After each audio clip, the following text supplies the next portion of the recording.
Welcome back to Module 2, and in Module 2 we're going to talk about eliminate, automate, and delegate with ChatGPT. Now the order is very, very important because there's no point automating something or delegating it if we should eliminate it in the first place. There's no point delegating something if we should have automated it. So we want to figure out first what we can eliminate, then what we can automate, and then what we can delegate. So I'm going to show you this in the context of my heaven or hell exercise. And basically, we're just going to walk through module 2, and I will do the theory, and then I will have a second video where I will show you how to put this actually into action. So I will introduce the framework, and then we're going to use that framework to identify time draining tasks in your business, and we're going to figure out how we can either, first of all, eliminate them. So I'm a big fan of the Pareto principle. I will show you in the video how to use that principle to eliminate unnecessary tasks. And then using ChatGPT, we'll talk about detailed how-tos for automating repetitive workflows using, first of all, ChatGPT. Maybe we get into Zapier, that's another conversation. And then we'll use ChatGPT to create standard operating procedures and instructions so that you can delegate. And the key to clear delegation, I think most people abdicate, they don't delegate. You need to provide detailed instructions, templates, examples. Think of it as if you would give a human being instructions, you should give ChatGPT instructions. The magic is ChatGPT and the right human should come back and say, these are great instructions, and we should do this as well. So we want to use ChatGPT to optimize our processes and workflows as we go. And then the final thing I'm going to show you is I'm going to get into my research framework, and I'm going to explain to you how I use expert categories, experts, and best practices to create processes. And then we'll actually get into how you can learn new skills using ChatGPT for research and my research framework. And the final thing I want to cover, I will share some resources in the module, but we will talk mostly about building a more efficient and scalable business through the power of ChatGPT. So before we move on, I just want you to know we will talk about the Eliminate, Automate, Delegate framework, and I will credit Tim Ferriss and his book, The 4-Hour Workweek. He talks about deal, and he talks about delegate, eliminate, automate, liberate. So the L is liberate. I personally think that eliminate, automate, delegate, that order, EAD, works better for me. You find the order that works for you. So I am deeply inspired by Tim Ferriss. And if you're looking at re-engineering processes, the works of Michael Hammer, Michael Gerber, David Jennings, really good, powerful ways to optimize processes. And also Rocket Fuel, Gino Wickman. You know, when I first looked at EOS, Entrepreneur's Operating System, I felt like it was restraining, restrictive. It was trying to fence me in. I now realize that systems and processes set us free. So if you don't have systems and processes, you don't have freedom. I'm sorry to say it. So I'm going to show you in the examples how to automate repetitive tasks, how to get ChatGPT to show you how to automate repetitive tasks, and how to delegate those tasks. So in the resources, we're going to have an EAD checklist, an SOP generator template, and of course, you're going to get to do an exercise where you're going to automate follow-up emails for a specific workflow. Now, the reason I picked that one is that most of the time, most of my emails are from people who are asking for a status update or they want to know something. And, you know, my world, I'm of the opinion if it was done, I'd tell you it was done. If it's not done, leave me alone so I can finish it. However, that is not white glove service. So one of the things you can do is trigger workflows and have email templates, or you can even go so far as to automate those emails and anticipate the questions people might have and when. So we'll walk through that as an exercise. Now, before we get into the actual eliminate, automate, delegate, I'm going to show you the heaven or hell exercise. And this is not that complicated. You can do it by yourself, or I actually do it 3 layers deep when I work with my clients.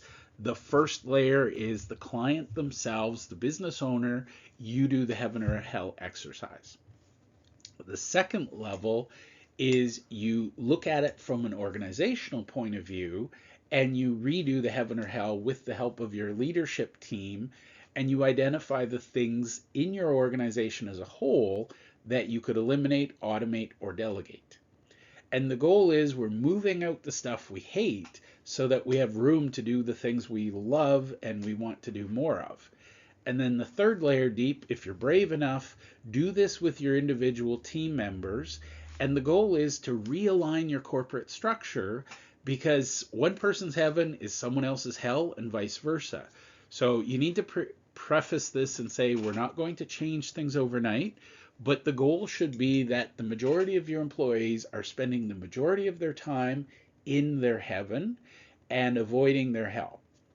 And the good news is most heaven can be automated or delegated. It can be done by yourself, and most hell can be eliminated, automated, or delegated. So that's the goal, is to move the heaven into your world so that you're spending 80-90% of your time in heaven, and figure out how to eliminate, automate, or delegate the hell so that everybody is working in their zone of genius. So this is a 4-quadrant system. It's really, really simple. On the left, we have things that we love doing. On the right, we have things we hate doing.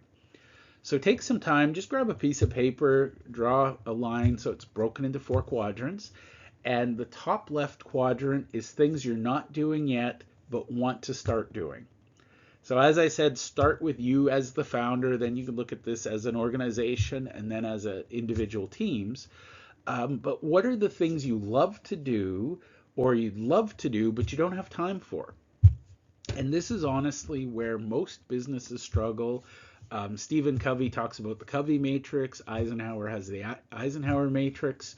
The things we love to do are often important, but not urgent, so we don't get them done. So we want to prioritize the things we love to do, because that's where we're going to get our energy. That's where we're going to spend our day. So I don't set goals per se, but I do try to aim for where I'm going to spend most of my time. And for me, that's on the heaven side. Now, the bottom left is things we're currently doing, but we'd like to do more. Now, for the record, I'm not really going to press you on this. There are some things that you love doing, you're not doing yet. There are some things you love doing, or you love doing, but you're not doing enough of. Maybe they're not the highest and best use of your time. Maybe you want to automate or delegate. It's up to you. If you love going to check the mail and you're the president of the company, maybe that's not the best use of your time, but it's up to you. Because the goal is we want to move things we hate off our plate and get someone else doing them, or if we can, we eliminate them. So the left side is the fun part. This is where we're identifying the things we either want to do or want to do more of. Now on the right hand side, there are things every individual is doing but wants to stop doing. There are things every organization is doing but want to stop doing. This is where we look at the eliminate. And we'll go into some detail on this with ChatGPT. I have some sample prompts you can use. But basically, if you list the things that you do in your day that you hate, and by the way, you can put all of these into ChatGPT and say, here's where I spend my time, here's where I'd like to, and you can actually get it to help you figure out ways to eliminate things first. So we always start with, what can I eliminate from this list? Because the more things you cross off, it's magical. Sometimes problems solve themselves just by taking things away. And I do want to stress, you will never find the time for the things you love until you figure out how to eliminate, automate, or delegate the things you hate. So this is a gift to tomorrow you. Figure out the things that you should just stop doing. So the currently doing but want to stop, this is almost always about what can we eliminate. Now, the reality is we can't eliminate 100% of the things we hate, but we can eliminate a good chunk. Next question is, of these things, what could I automate? And okay, I couldn't eliminate it, I couldn't automate it, how can I delegate it? And this is wonderful. If you take a big thing that let's say, um, if you look at a doctor who does surgery, the doctor doesn't do the cleanup. They don't set up the operating room. They don't clean the materials afterwards. They're not scrubbing the floors. They come in, they do the surgery, and they leave. So, what I challenge you with the help of AI is in your business, figure out the things that only you can do, and then figure out the pieces that other people could do to support you in that. And by the way, I love using AI for that because sometimes it's creating frequently asked question documents, sometimes it's creating videos, sometimes it's creating tutorials. I personally want to help as many veterans as I can. If I teach them one by one, I burn out and I'm only helping one at a time. Whereas creating a course like this, I can help multiple people at once, and it doesn't cost me any extra time or effort adding one more person or even 10 more people to the program. So this is where we're going to use ChatGPT. We're going to figure out what can I eliminate, and then what can I automate, what can I delegate. Now, the priority here is eliminate and automate. Now, the bottom is about what could I delegate. So these are the things I hate to do, but I could delegate. Could somebody else pick up my dry cleaning? Could somebody else clean my windows? Could somebody else take out the trash? Yes. So as a entrepreneur, as a business owner, and I challenge you to do this from the top down, bottom up, I don't care. But personally, I like to do it from top down because once you figure out all the little things you can get rid of, then you got more time for the things you want to do. Now, I'm going to give an example, and I think this applies to almost any skill that you master. If you think about it, when you start out, you learn something, and let's just be honest, most of what we learn is almost random and haphazard. We learn a little piece here, we learn a little piece there, we practice and we develop that skill, and then over time we've learned to do one big thing. So, for example, I'll use martial arts. You might learn a skill, you might learn how to block, you might learn how to punch, you might learn how to kick. And then over time, you learn how to put that into a pattern. And then over time, you learn how to use that in sparring. Now, the secret is in martial arts, you do learn intentionally, but there is a little bit of randomness. But in most skills, especially professional, you learn things at different times and you learn how to put the pieces together yourself. What I find is a lot of professionals, and especially really, really smart ones, they don't know the individual pieces that someone else can do versus the one part only they can do. So, for example, I know a lot of professionals who write letters. They think they have to write the letter from scratch. The reality is you can have a student write the draft and then you just polish it. So this is where AI is magical because it can tell you what can be delegated and more importantly, how. So that's the end of the first part of this journey. I hope you take the time and at the very least do the heaven or hell by yourself.